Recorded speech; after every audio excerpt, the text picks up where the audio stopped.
Hello everyone, welcome to my channel essentially living. তো আজকে দেখো সারা দিন ধরে বৃষ্টি হচ্ছে, কালকেও হচ্ছিল। তো আমি ভাবলাম তোমাদের সাথে একটা ভিডিও শেয়ার করি বৃষ্টির মধ্যে। তো সেই জন্য চলে এসেছি ব্যালকনিতে, ছোট্ট ব্যালকনি। আর এখানটা এভাবে সুন্দর, এখানটায় গ্রিলটা ছিল না, জাস্ট এখানে এরকম ছিল। তো উপরে পুরোটা গ্রিল দিয়ে এভাবে শেড দেওয়া হয়েছে। তো এখন এখানের জায়গাটা না অনেক বড় হয়েছে, তো খুব ভালোভাবে দুটো করে কিন্তু টপ এখানে ধরে যায়। প্রায় 18 ইঞ্চি আছে এটার লেন্থটা। তো ভাবলাম একটা তোমাদের সাথে আমার ব্যালকনির একটা ভিডিও শেয়ার করি। রাতের বেলা জানি না কতটা বোঝা যাবে, তো চলো ভিডিওতে যাই।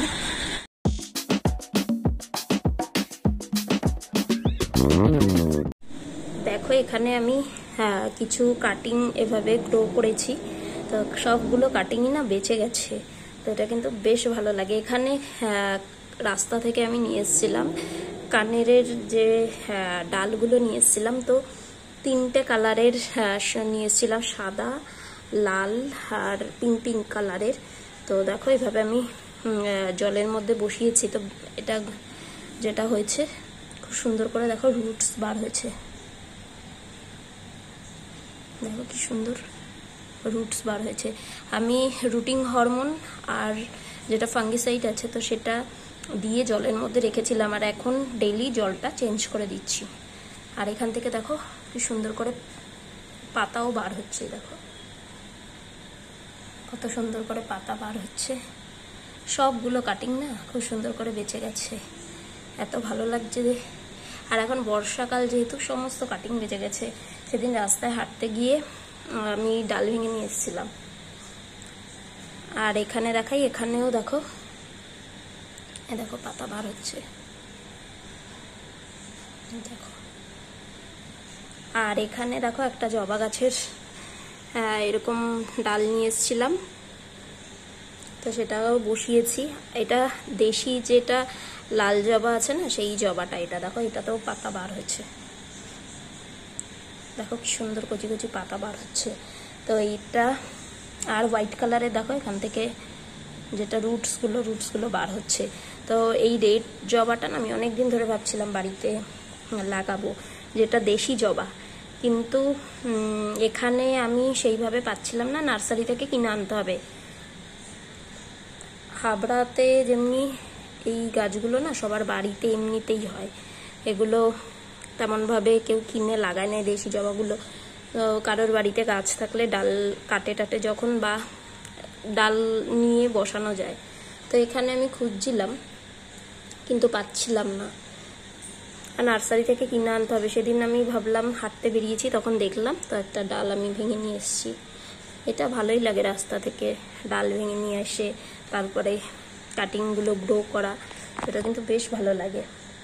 আর দেখো এটা বেঁচে গেছে। আমি ভাবছিলাম কানের ডালগুলো যেগুলো, এটা কাটিংগুলো না বাঁচলেও ঠিক আছে, কিন্তু জবা গাছটা জানি বাঁচে। ছোট্ট একটা ডালই আমি ভেঙে নিয়ে এসেছিলাম, এইটুকুই। আর দেখো কি সুন্দর পাতা বার হচ্ছে। আর এগুলোর মাথায় দেখো সব ফাঙ্গিসাইড দিয়ে দিয়েছি যাতে না শুকিয়ে যায়। তো খুব সুন্দর করে গ্রো করছে আর হেভি ভালো লাগে। আরও কাটিং বসিয়েছি আমি, মাটিতেও বসিয়েছি, তো সেগুলোও বেঁচে গেছে। যেহেতু এখন বর্ষাকাল তো সমস্ত কাটিংগুলো বেঁচে গেছে। তো তোমরাও কিন্তু এভাবে কাটিং গ্রো করতে পারো। দেখো এটার থেকে দেখো শিকড় বার হচ্ছে এরকম। দেখো ছোট্ট ডালগুলো বসিয়েছিলাম আমি কাটিং করে। আর রুটিং হরমোন দিয়ে বসালে না খুব সুন্দর তাড়াতাড়ি করে যেটা রুটসগুলো বার হয়ে যায়, তো খুব সুন্দর লাগে। মাকে দিয়ে দেবো কিছু, আর আমি বেশি একটা রাখবো না, একটা দুটো রাখবো, কারণ আমার জায়গা তো খুব একটা নেই, ব্যালকনিতে বসাবো। তো 3টে কালারও আমার মনে নেই কোনটা কি কালারের ছিল, সব বসিয়েছি। এটা আলাদা করে বসিয়েছি, এটা জানি না, এটা মনে হয় পিঙ্ক কালার নাকি। এর আগে মাকে একটা পিঙ্ক কালারের আমি দিয়েছিলাম, তো সেটাতে বলছে অনেক ফুল হয়েছে। মাটিতে যেহেতু বসানো না, অনেক বড় হয়ে গেছে আর অনেক ফুল ফোটে। তো আমার কাছে ছিল সাদা কালারের, তো যেহেতু অসুস্থ হয়ে গেছিলাম তখন সমস্ত অনেক গাছই মরে গেছে, তো আবার নিয়ে এসেছি আমি চলো তোমাদের আর মাটিতে বসানো যেই কাটিংগুলো সেগুলো দেখাই। এখানে দেখো নীল জবা এনেছিলাম এখানটায় নার্সারি থেকে। তো নীল জবাটা আনার পর যেটা দেখছিলাম না, এখানে পাতাগুলো কুকড়ে যাচ্ছিল আর মিলি ছিল। আমি না নার্সারিতে যেহেতু রাতের বেলা গেছিলাম, তো খুব একটা ভালো করে দেখতে পারিনি, তো দেখছিলাম মিলি হচ্ছিল। তো এই গাছটায় যেটা ছিল মিলি ছিল, এই জন্য কিছুদিন পর থেকে দেখছি কি এরকম পাতাগুলো দেখো এরকমভাবে কুকড়ে যাচ্ছে। তো আমি স্প্রে করেছি, স্প্রে করে একটু মনে হচ্ছে ঠিক হয়েছে। নিচ থেকে এই পাতাগুলো এই কচি কচি পাতাগুলো বার হচ্ছে। তো যেহেতু বৃষ্টি, তো আবার স্প্রে করতে হবে। আর এখানে অ্যালামন্ডার এই গাছটা নিয়ে এসেছি, প্রচুর ফুলও ফুটছে, বেশ একটা একটা করে ফুল ফুটছে, একটা দুটো করে। এই দুটো নার্সারি থেকে এনেছি। আর এখানটা দেখো এই গাছটাও আমি লকডাউনের সময় না ডাল ভেঙে নিয়ে এসেছিলাম, এখান থেকে আবার মাকে দিয়েছিলাম। তো এতদিন পর এখানে ফুল এসছে নাকচম্পাটায়। আর এর নিচে এই জবা গাছটা ছিল এই টপে বসানো, এটাও কাটিং থেকে বসিয়েছিলাম। আর এর পাশেই আমি নাকচম্পাটা বসিয়েছি, আর এরকম বড় হয়ে গেছে। সেদিন আমি ভেবেছিলাম যে আলাদা করে দেবো, কিন্তু যেটা হয়েছে আলাদা করতে পারছি না, একদম শিকড়গুলো সমস্ত একসাথে মিলেমিশে গেছে। চেষ্টা করেছি, দেখলাম বার করতে পারছি না, তো ছেড়ে দিয়েছি। আর এখানে দেখো তুলসী গাছ, ক্যাকটাসটাও একা একাই, কোনো যত্নও নেই না, কিছু নেই না, তো একা একাই বড় হচ্ছে। এটাকে একটু নিচে নামিয়ে দিই, কারণ বৃষ্টিতে নষ্ট হয়ে যাবে।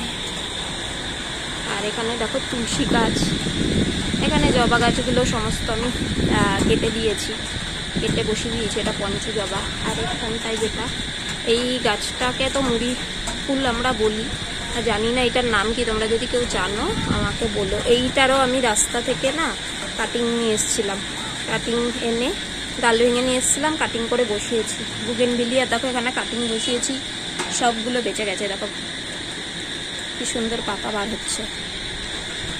এখানে প্রত্যেকটা বুগেনভিলিয়া আমি রিপোর্ট করেছিলাম আর কাটিং করে করে আবার বসিয়ে দিয়েছি। অনেক লম্বা হয়ে গেছিলো একটা ডাল, তো সেটা বেঁচে গেছে। এখানে যেগুলো টাইম ফুল, পর্তুলিকা বলে, এইগুলো আমি কাটিং করে বসিয়ে দিয়েছি, বেঁচে গেছে। জবা গাছগুলো সমস্ত কাটিং করেছি। আর দেখো কি সুন্দর পাতা বার হচ্ছে, বর্ষা পড়েছে। আর এখানে দেখো, এখানে এই কারি পাতা গাছটা ছিল না, মরে গেছে, একটু জল টল সেইভাবে দেওয়া হয়নি, মাঝখানে শরীর খারাপ ছিল আমার, তো পাশ থেকে আবার একটা দেখি গাছ বেরিয়েছে, খুব ভালো লাগছে। আমার মনটা খুব খারাপ হয়ে গেছিলো। এই কারি পাতা গাছটাও লকডাউনের আগে আমি নিয়েছিলাম, এতদিন ছিল, তো খুব সুন্দর দেখো আবার গ্রো করছে। এখানে দেখো বেল গাছ বসিয়েছিলাম কাটিং করে, তো সেটাও বেঁচে গেছে। বর্ষায় না যেই গাছগুলো বসে, এখানে জবা গাছ যেগুলো দেখলে কাটিং করেছি, তো সেখানে বসিয়েছি। এখানে কাটিংগুলো বেঁচে গেছে, এখানে পাতা বার হচ্ছে, দেখো এরকম পাতা বার হচ্ছে। আর এখানের এই যে এই বেল গাছটা আমি কাটিং করেছি, তো কাটিং করে আবার আমার তো জায়গা বেশি নেই, এখানেই বসিয়ে দিয়েছি। তো এইগুলো কাটিংগুলো দেখো বেঁচে গেছে। আর মেন যে গাছটা সেটাও বেঁচে গেছে। অনেকদিন ধরে সার বা খাওয়ার কিছুই দেওয়া হচ্ছিল না, তো সমস্ত কিছু স্প্রে করছি, এখন আবার একটু যত্ন করছি। সমস্ত গাছগুলো খুব সুন্দর হয়েছে। এখানেও বুগেনভিলিয়ার আছে, এখানেও দেখো মেন যে গাছটা সেটা কাটিং করেছি, আর পাশে আবার আর একটা বসিয়ে দিয়েছি, তো দুটোই বেঁচে গেছে। আর এখানে আমি পুঁই শাকের দুটো ডাল বসিয়েছি, মনে হচ্ছে মাথা থেকে নতুন চারা, মানে পাতা যেগুলো আছে না, পাতা বার হচ্ছে। তো এখানে এরকম দুটো বসিয়েছি, সেদিনকে বাজার থেকে এনেছিলাম রান্না করার জন্য, তো দুটো ডগা এভাবে বসিয়ে দিয়েছি। আর এখানটায় আমার নীলকণ্ঠ যেটা গাছ, এটাও আমি রাস্তা থেকে বীজ এনে বসিয়েছিলাম। অনেকগুলো গাছ ছিল, সমস্ত গাছগুলো মরে গেছে। ওই গ্রিল লাগানোর সময় এই ব্যালকনি ওই ব্যালকনি করে মরে গেছে, একটাই বেঁচে আছে। আর এখানে দেখো আনারস গাছের যে ডাল, ওপরের যে কি বলে মাথাটা যেটা, সেটা এভাবে বসিয়ে দিয়েছি। একটা ভিডিওতে আমি দেখছিলাম যে বেঁচে যায় আর 1-1.5 বছর পর আনারস হয়। এবার জানি না আনারস হবে কিনা, গাছটা বেঁচে গেলেই আমার মনে হয় অনেক ভালো লাগবে। তো এটা 5-6 দিন হয়েছে এটা বসিয়েছি। আর যেখান থেকে আনারসটা এনেছি সেখান থেকেও দাদারা বললেন যে মাথাটা কেটে বসিয়ে দিলে নাকি আবার হয়। তো আমি কখনো বসাইনি, ফার্স্ট টাইম আমি বসিয়েছি। তো দেখা যাক হয় কি না। তো ছোট্ট কিছু কালেকশন তোমাদের সাথে শেয়ার করলাম, আশা করি ভালো লাগবে তোমাদের। এখানে দেখো তুলসী গাছটা কত বড় হয়ে গেছে। আর এখানে নয়নতারার তো প্রচুর পরিমাণে কড়ি আসছে আর ফুল হচ্ছে, যেহেতু এই ব্যালকনিতে না প্রচুর রোদ পড়ে, সেই জন্য সমস্ত গাছগুলো খুব ভালো করে বাড়ছে। আর বর্ষাকাল যেহেতু, টগর গাছটাও ছোট টপে ছিল, আমি বড় টপে এটাকে রিপোর্ট করেছি, অনেক কড়ি আসছে এটাতে। আর এখানে আনারস গাছটা ভেবেছিলাম কাটিংটা দেখে মানে করে তোমাদের সাথে এগুলো বসানোটা তোমাদের সাথে ভিডিও করবো, কিন্তু ভিডিও করা হয়ে ওঠেনি। তো মাঝে মাঝে আমি চেষ্টা করব, যদি এটা বাঁচে বা কিছু গ্রো হয় আমি তোমাদের সাথে আপডেট শেয়ার করব। তো ভিডিওটা কেমন লাগলো, ছোট্ট একটা ভিডিও, অবশ্যই জানিও। আর খুব ভালো লাগে রাস্তা থেকে গাছগুলো এরকম ভেঙে নিয়ে এসে সেগুলো যদি বাঁচানো যায় না, বেশ ভালো লাগে। তোমরাও ট্রাই করতে পারো। আর এত বৃষ্টি হচ্ছে না, যে একটানা বৃষ্টি হচ্ছে, তারপর বৃষ্টি হয়েই যাচ্ছে। তো আর একদিন দিনের বেলা তোমাদেরকে দেখাবো। আরও ইচ্ছা আছে আরও কিছু গাছের কালেকশন আনার, আর ব্যালকনিটা সুন্দর করে সাজানোর, আরও যাতে সুন্দর লাগে। সব থেকে প্রিয় জায়গা আমার বাড়ির এটা। তো চলো আজকের মতো ভিডিওটা এখানেই শেষ করলাম। নেক্সট ভিডিও নিয়ে খুব তাড়াতাড়ি চলে আসবো তোমাদের সাথে জমিয়ে আড্ডা দিতে। সবাই খুব ভালো থেকো, সুস্থ থেকো, সবাইকে টাটা।